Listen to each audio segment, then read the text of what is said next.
Para mí es un privilegio poder seguir hoy con nuestra exposición de la Carta de Santiago.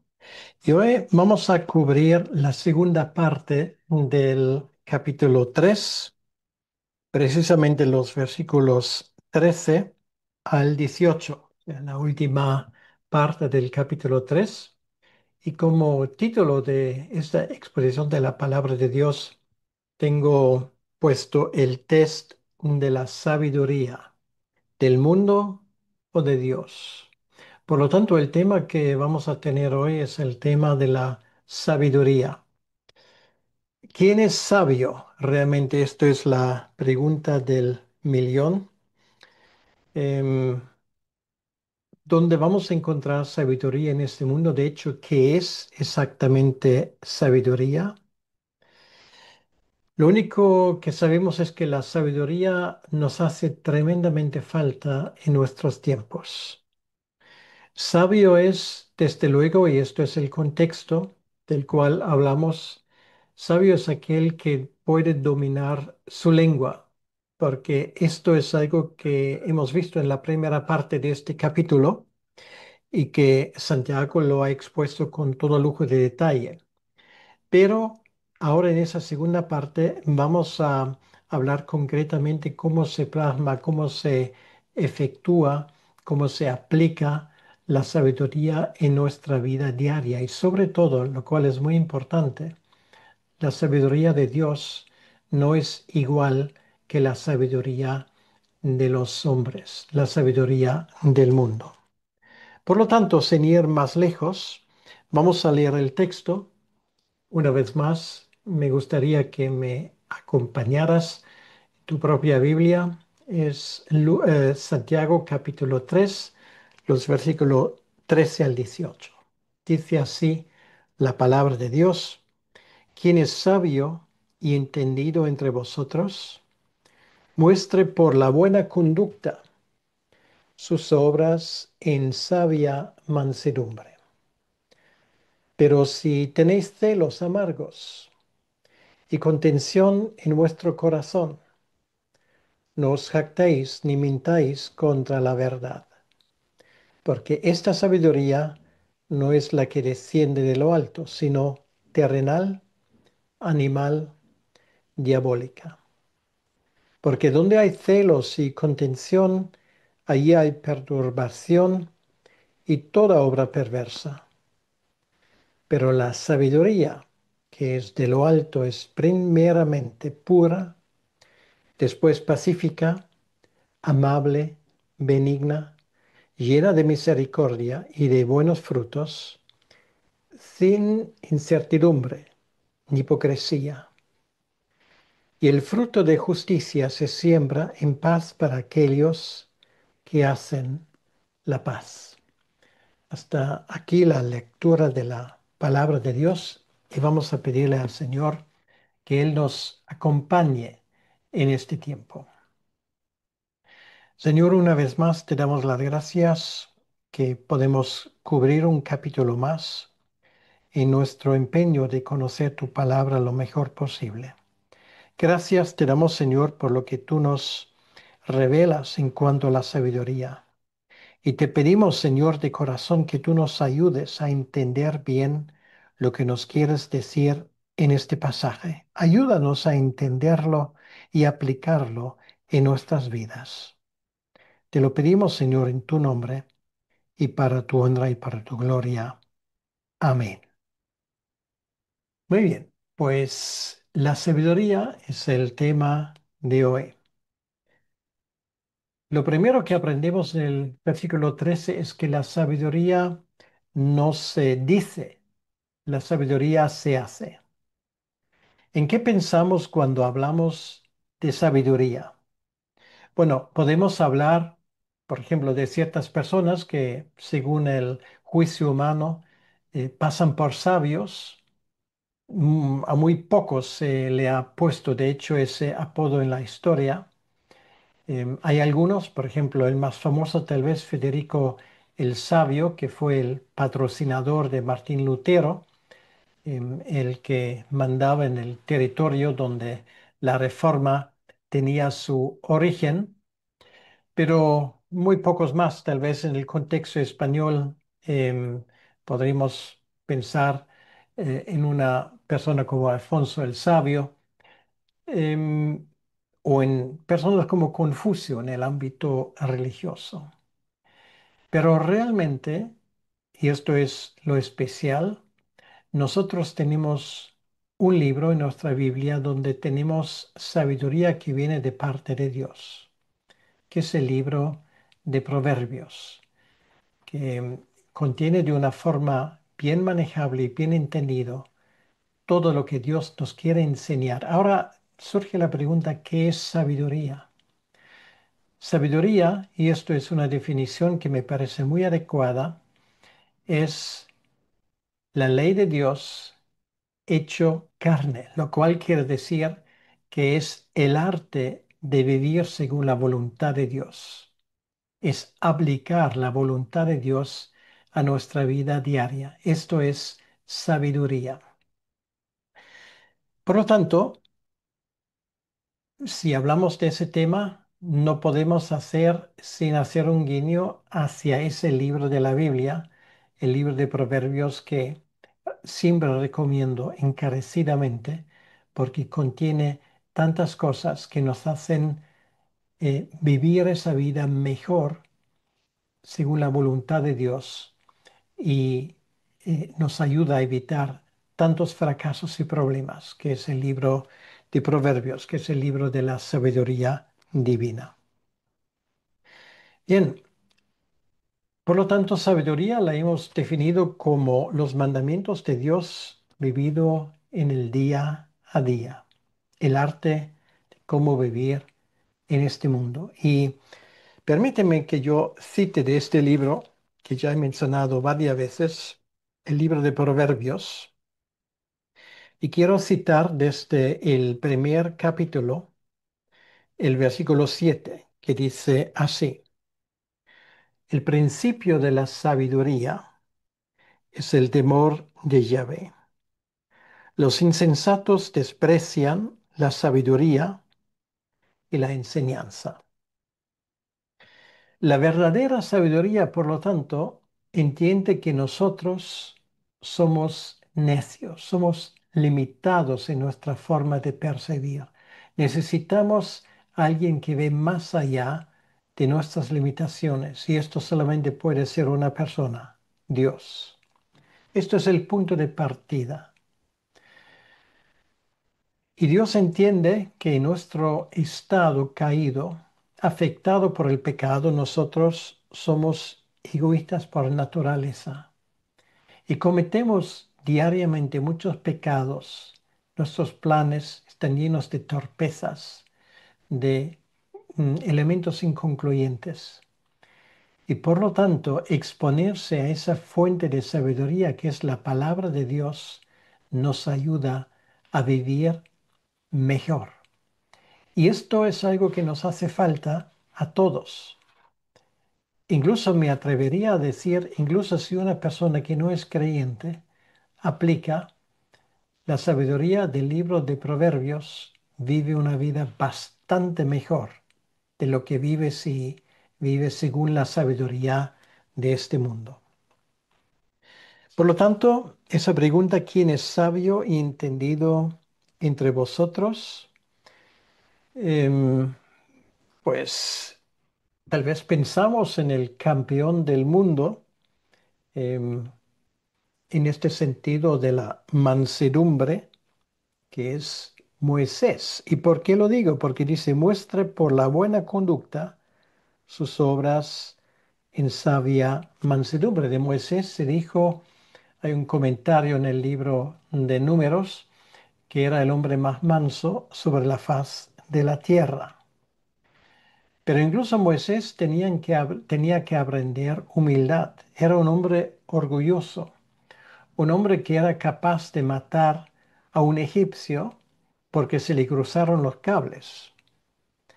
Tenía que aprender humildad a lo largo de muchos años, 4 décadas, cuando él estaba a cargo de apacentar la grey de su suegro, que era el sacerdote de Madián, Jetro. O por supuesto podemos pensar en nuestro Señor Jesucristo cuando Él habla del yugo. Él dijo que mi yugo es ligero porque yo soy manso de corazón.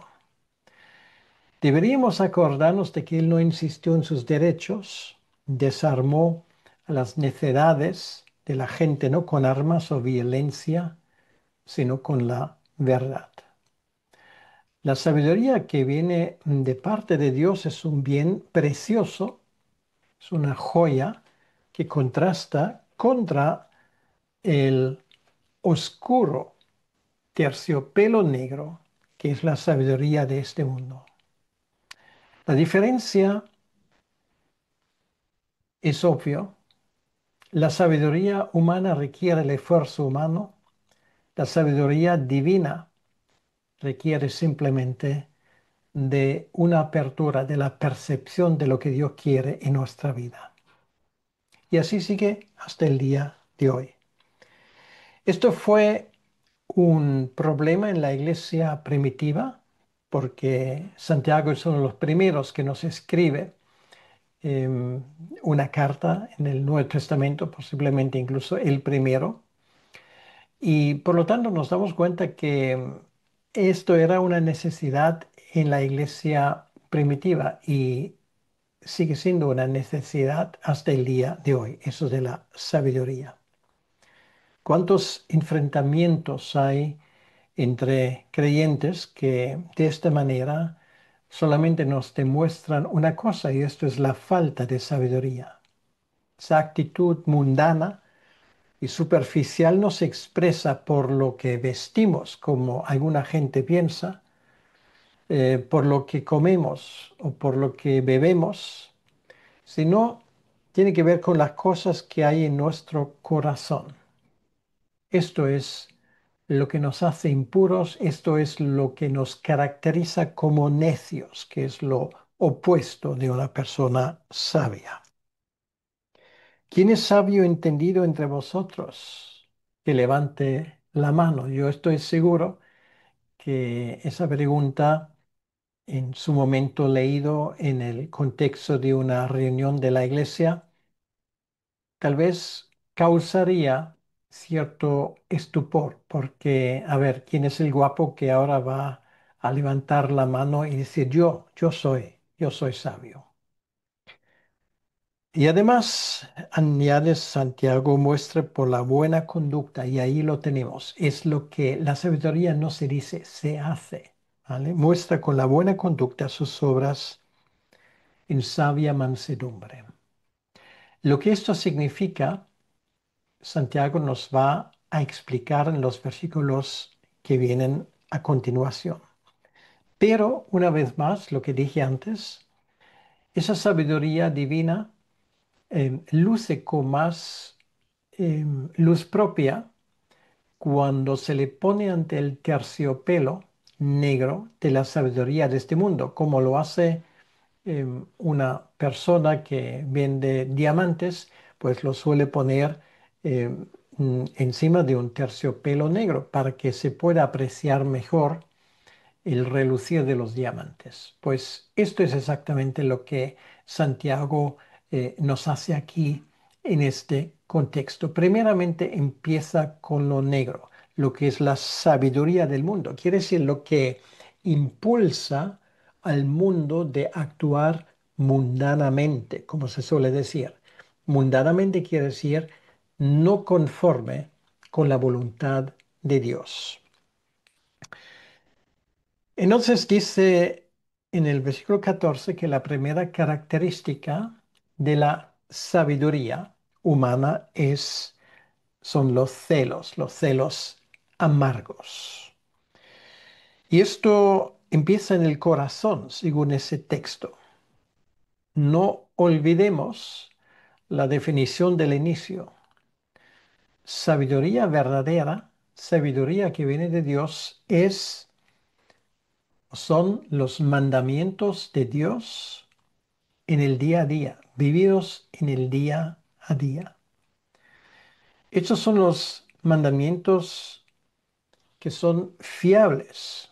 Esos son los mandamientos que nos acercan el mismo carácter de Dios. Dios se nos revela en sus mandamientos.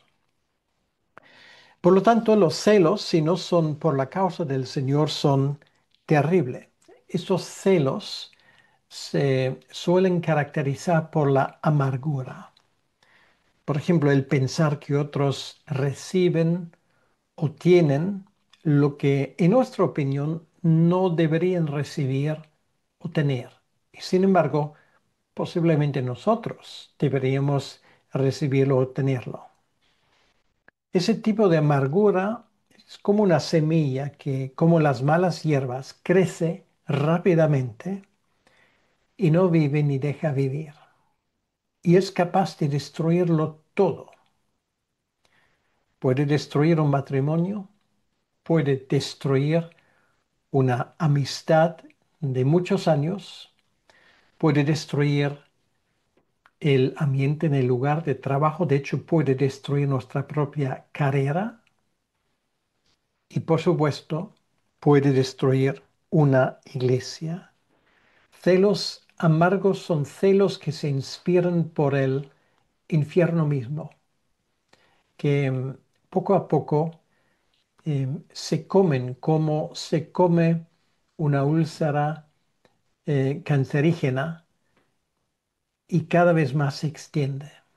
Poco a poco nos convierte en personas amargadas, en personas que solamente ven una cosa, que han sido como nosotros pensamos, tratados injustamente. Y esto nos lleva al punto de tomar la justicia en nuestra mano. Y eso se alimenta por el odio, se alimenta por la falta de perdón y por la incapacidad de someternos a la voluntad de Dios. Y esto puede acabar, y te lo aseguro, con cualquiera y puede acabar con cualquier iglesia, relación humana. De hecho, puede acabar, en el peor de los casos, con cualquier vida. Por lo tanto, aquí dice en si seguimos leyendo, si tenéis celos amargos y contención en vuestro corazón, no os jactéis ni mintáis contra la verdad. Esas contenciones también empiezan en el corazón. Parece mentira, en el fondo sabemos que lo que estamos haciendo no está bien, no obedece a la voluntad de Dios, pero lo justificamos y estamos incluso a veces orgullosos de ello. Nos sentimos como los guardianes de la verdad, los últimos de Filipinas que quedan aún para defender que muchas veces no es otra cosa que simplemente nuestros propios egoísmos vestidos con vestimenta de piedad. Es un engaño, porque lo que hay detrás realmente es nuestro propio egoísmo. Muchas veces esto se ve en divisiones de iglesias. Yo no dudo que pueda haber razones de peso para que una iglesia se divida. Por supuesto, es difícil de aguantar cuando desde el púlpito se predican cosas que claramente van en contra de la clara doctrina de la Escritura. Pero de esto no estamos hablando, sino estamos hablando de otra cosa. Estamos hablando de que cuando lo personal prevalece sobre lo espiritual y nosotros estamos realmente poniendo en juego la supervivencia y la continuidad de una obra de Dios simplemente por razones puramente egoístas. Esto es algo muy serio. Por lo tanto, lo que leemos aquí en este versículo 14, hay que tomarlo en cuenta. Esas personas que actúan de una forma egoísta, según la sabiduría del mundo, no según la sabiduría de la palabra de Dios, son personas que convierten su propia ignorancia en una virtud, según su propia versión, y hasta se jactan de su comportamiento. Yo lo he visto, tú lo has visto, y quiera Dios que ni tú ni yo actuemos de esta manera.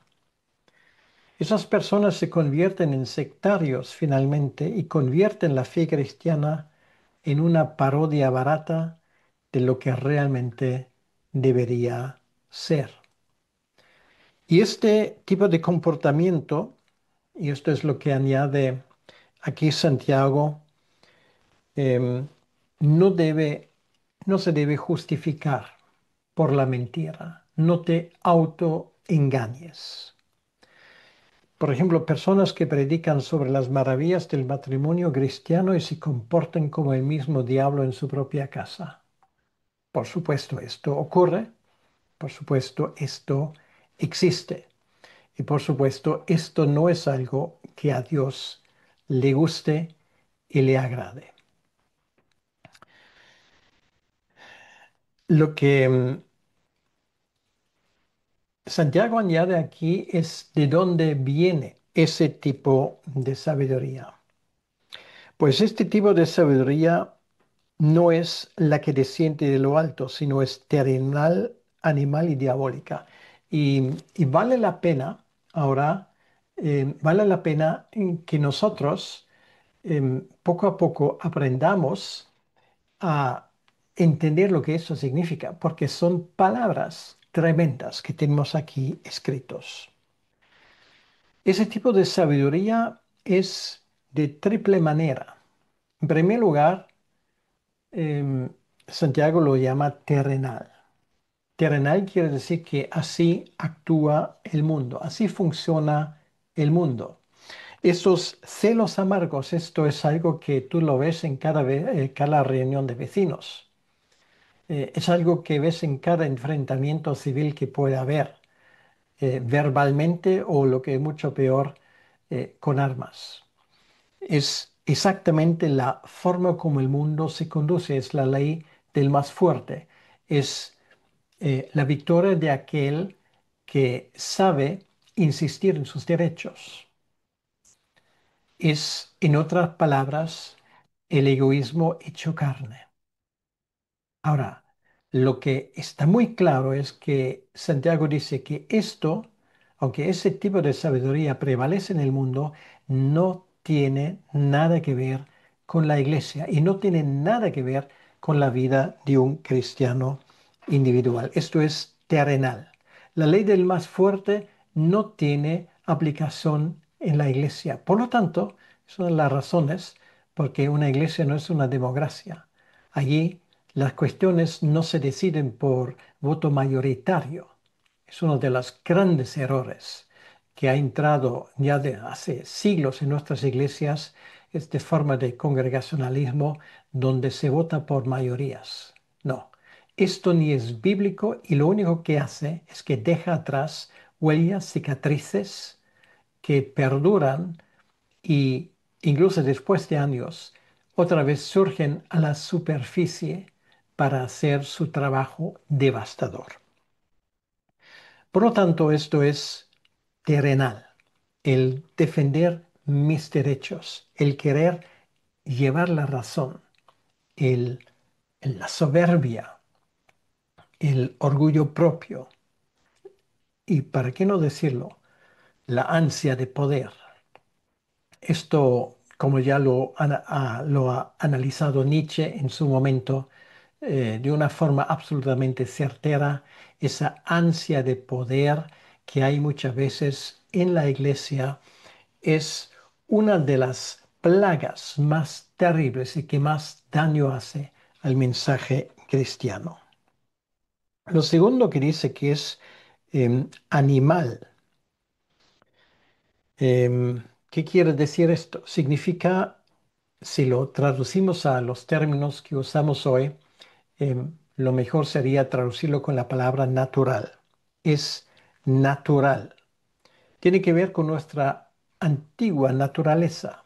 Esto es algo que de cierta manera nos sale naturalmente. Es el hombre natural que actúa esa manera.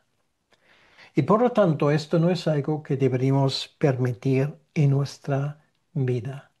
No es actuar como se suele decir en el mundo, haciendo lo que el cuerpo me pide. Esto en la iglesia se prohíbe. En la iglesia hacemos lo que Dios me pide y no camuflamos nuestros propios intereses y nuestros propios egoísmos de forma espiritual. Lo tercero que tal vez es lo más fuerte, pero Santiago, como ya sabemos, no tiene pelos en la lengua, lo llama diabólico. Esto realmente se inspira en el infierno mismo. Esa forma de comportamiento no es otra cosa que hacer la quinta columna de la iglesia del diablo. Esto, personas que se comportan así no son otra cosa que agentes infiltrados dentro de la iglesia y aunque ellos no tengan esa intención realmente, le hacen el juego a Satanás y están em, saboteando el trabajo en la iglesia. El resultado de ese tipo de sabiduría, Santiago lo pone en el versículo 16, cuando dice, porque donde hay celos y contención, ahí hay perturbación y toda obra perversa. Esto es la causa de todos los problemas. Lo podemos aplicar a nuestra sociedad. Donde hay ese tipo de comportamiento egoísta de personas que solamente piensan en su propia ventaja, donde hay ese tipo de enfrentamientos que vamos a tener, perturbación, lo cual quiere decir guerras, pequeñas y grandes, y más pecado, obra perversa, lo llama así. Y esto es así en la sociedad, es así entre vecinos, es así entre lo que antaño eran amigos, es así en familias y es así en iglesias.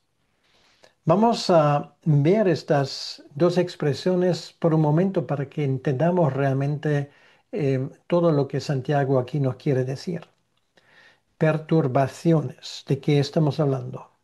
Es todo lo que confunde y lo que aparta de Dios. La gente cuando pisa nuestras iglesias no busca más de lo mismo. La gente cuando entran por esa puerta que hace la frontera entre el interior de una capilla y el exterior de la calle, pues allí, cuando entran por ahí, deberían no solamente recibir paz, sino también sentir paz. Una persona que pisa una iglesia debería tener la impresión de que está pisando terreno sagrado por la manera como la gente se comporta. Sí, una iglesia debería ser un pedacito del paraíso, no perfecto, pero marca una diferencia abismal con lo que hay fuera.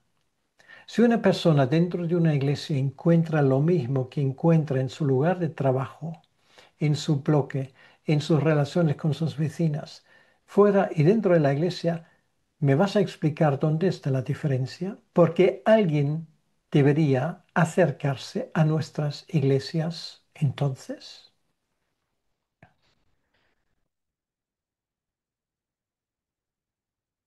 En segundo lugar, esas obras perversas, que es la consecuencia de un comportamiento así. Perverso es todo lo que no le gusta a Dios. Cuando la verdad se llama mentira y la mentira verdad, como lo vemos día a día en nuestras propias sociedades occidentales, secuestrados por una secta que ha convertido lo que queda de la herencia cristiana para precisamente poner como regla este tipo de sabiduría diabólica. Esto es lo que vemos todos los días. Pues en ese sentido, una iglesia ahora lo tiene más fácil porque marca una diferencia. Nosotros seguimos llamando al mal mal y al bien bien. Nosotros seguimos creyendo en la familia como Dios la ha mandado y ordenado en contra de todas estas barbaridades que hoy se nos cuentan como modelos alternativos. Nosotros seguimos defendiendo la vida ante la barbarie de aquellos que están fomentando el aborto hasta el último momento. Nosotros estamos siguiendo la línea de aquellos que defienden la verdad ante todo lo que hoy en día se viste de verdad, pero que debajo hay realmente mentira. Por lo tanto, después de esto, vamos a hablar de lo que es sabiduría divina. ¿Qué es entonces, Santiago, la sabiduría que viene de Dios? ¿Qué debería marcar nuestra vida como creyentes? Y esto Santiago nos lo explica en los versículos 17 y 18. Dice, pero, y este pero marca ese contraste. Dice, pero la sabiduría que es de lo alto, que es que lo que viene de Dios, ¿por qué se caracteriza en primer lugar? Porque es pura. Y ahora vamos a mirar cada una de esas expresiones poco a poco. Vamos a quedarnos con lo de puro, con la pureza.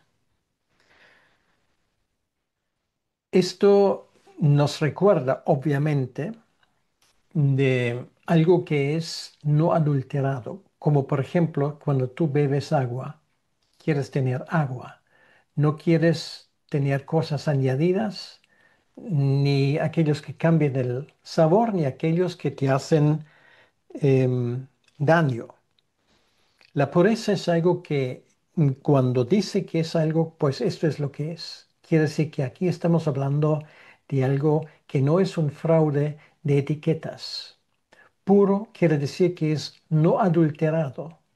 Puro quiere decir que es realmente lo que dice que es. Y esto es lo que viene de parte de Dios. Es lo que dice que es divino y esto es divino. Agua pura se consigue con una depuradora si antes fue agua contaminada. Y esa depuradora para nosotros es la Biblia. Nos ayuda a pensar de forma adecuada. Purifica nuestros pensamientos. ¿Por qué? Porque lo que está escrito aquí, puro es porque viene de parte de Dios, que no conoce dobleces ni engaña a nadie, como el mismo Santiago nos lo dice. Esa sabiduría divina se alimenta de los principios de la palabra de Dios, de la revelación divina, y no de lo que los seres humanos consideran como el último grito de la sabiduría. En segundo lugar, nos dice aquí que es pacífica. Si de nosotros depende, nosotros como creyentes debemos de vivir en paz con todo el mundo, con la familia, con los vecinos, con los amigos y también con los enemigos, con las autoridades, con nuestros jefes, con nuestros empleados, con los pastores, con los ancianos y también con todos los miembros de una congregación. Somos llamados a ser pacificadores. El cristiano no busca el conflicto. Nosotros debemos sanar y no herir. Debemos poner paz, no causar más litigios de los que ya hay. Sí, si hace falta, peleamos por el Evangelio, pero no para defender nuestros propios intereses. El reino de Dios no es idéntico con lo que son nuestros intereses personales y privados. Nunca lo olvides. Por lo tanto, no seas peleón a menos que realmente sea tu batalla y tu guerra. No te metas fácilmente en un litigio contra nadie. No aparezcas donde no te llamen. Y sobre todo, cuando sube la temperatura, intenta bajarla. Tercer lugar, dice aquí, esa sabiduría que viene de lo alto es amable. Y esto incluye que no deberíamos ser cínicos, cosa que hoy es al orden del día, sino de un trato amable, auténtico. Dejar que los demás tengan prioridad. Nosotros podemos permitirnos el lujo de ponernos como último de la fila. Tenemos todo el tiempo del mundo para ceder nuestros derechos si hace falta a otros. Lo que pasa con nosotros es lo que pasa con una flor bonita cuando la pones en el suelo y la pisas con el pie. ¿Qué hace esa flor? Por ejemplo, una rosa. Te prende un olor fragante. Y esto es lo que debería pasar. ¿Qué pasa cuando te pisan a ti? ¿Vas a pisar el doble? ¿Vas a devolverlo con la misma moneda? ¿O cuando te pisan a ti sale lo que hay dentro? Y lo que hay dentro de ti es belleza, un olor grato, agradable para el Señor, el olor de una vida redimida. Por eso el Señor lo permite de vez en cuando a que te pisen, a que nos pisen a nosotros, a que nos hagan la vida imposible porque Él quiere tomarlo la temperatura de cierta manera, averiguar lo que hay dentro, qué es lo que sale, que es amargo o es dulce, amable, dice aquí. Luego esa sabiduría que viene de arriba es benigna. Benigno quiere decir algo que hace bien a los demás. Cuando la gente entra en nuestras casas, deberían darse cuenta que aquí en esa casa reina la paz, reina la armonía. Nos ajustamos a las normas que rigen en la casa de Dios y esto nos hace atractivos. Esto es lo que el mundo no conoce, esa benignidad. No trabajar con una agenda oculta, con doblez de intenciones. Nosotros creemos lo que decimos y decimos lo que creemos. No vivimos una vida doble. Si nos ven en secreto, va a salir la misma cosa como si nos ven en abierto. Supongo que eso también es así en tu caso. Luego, lleno de misericordia, es esa sabiduría. Es saber perdonar a los demás y además hacerlo rápido. Sentir con ellos. Misericordia no es desear que caiga azufre y fuego del cielo cuando nos rechazan o cuando no quieren saber nada del Evangelio, sino poner la otra mejilla, dar el segundo paso, andar la milla extra y hacer todo lo posible para que esas personas también escuchen lo que es el Evangelio misericordioso, porque nosotros recibimos misericordia. ¿Cómo no vamos a dar esa misericordia también a los demás? Misericordioso quiere decir que no justificar a nosotros mismos, sino a los demás. No buscar la falta en los demás, sino si hace falta buscar faltas, buscarlo en nuestras propias vidas. Misericordia significa que entendemos que los demás son como ovejas sin pastor. Nosotros somos la gente feliz que hemos encontrado el buen pastor de nuestras almas. Hemos recibido misericordia. Esto nos debería convertir en gente que muestra misericordia. Y luego dice, de buenos frutos. ¿Has pensado alguna vez lo que será tu legado? Cuando te vas de ese mundo, ¿qué huellas vas a dejar? No estamos hablando de tu cuenta bancaria, no vamos a hablar si dejas casa, si dejas fama. Todo esto, por todo esto, tus descendientes no te van a recordar. El fruto que perdura marca la diferencia. Y ese fruto que perdura es la bendición que se transmite de padres a hijos. Estos son buenos frutos.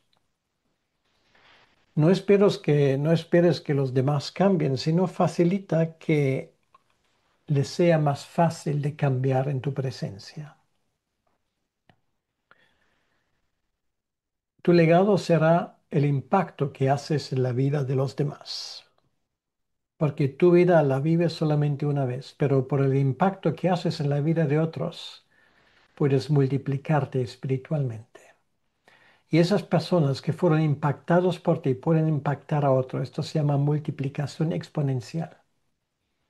Esto es lo que será tu legado, esas huellas. Esto es el fruto del cual habla la Biblia. ¿Quién tiene impacto en tu vida? Pues deja fuera aquellos que te sacan lo peor, que sacan lo peor de ti. Evítalos y busca aquellos que te ayudan a ser cada día una persona más conforme con la voluntad de Dios. Luego dice aquí, sin incertidumbre, lo cual quiere decir no vaciles, no vacilar, actuar así con convicción, no cambiar de criterio, no predicamos una ética que se adapte a la moda de cada época o a cada situación. Tenemos que ser coherentes en lo que estamos haciendo. Y lo último, no seas hipócrita. No lo hagas porque otros lo esperan de ti, hazlo porque estés convencido de ello. ¿Y por qué estás convencido? Porque así la palabra de Dios lo enseña. Ahora, para terminar voy a hacer una pregunta. ¿Saben de dónde Santiago tiene todo esto? ¿Esto les suena? Efectivamente. Viene de las bienaventuranzas de Mateo capítulo 5, versículo 3 al 12. Seguramente Santiago lo ha escuchado muchas veces de parte de su medio hermano, el Señor Jesucristo. Lo que escribe aquí Santiago es el mejor comentario que tengo en mi mente sobre las bienaventuranzas.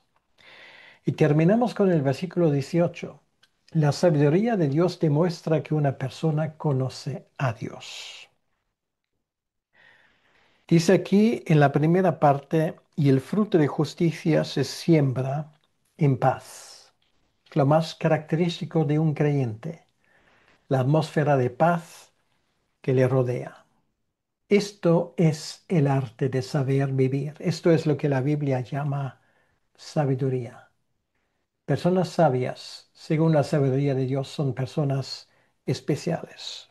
En segundo lugar, dice aquí, para aquellos que hacen la paz. Normalmente son los mismos los que siembran. En otras palabras, lo que el hombre siembra, esto es lo que va a recoger. Concluimos simplemente con esa reflexión que la sabiduría de Dios nos lleva al arrepentimiento. Quiero decirte esto en este momento. El hombre sabio es aquel que considera que es mortal y que en cada momento está dispuesto a reajustar su vida. El hombre sabio es aquel que confía en la vida eterna y los privilegios que va a tener con Dios, y esto le hace fácil renunciar a sus derechos. La persona sabia es aquella que se da cuenta que no puede conseguir la vida eterna por sus propios méritos.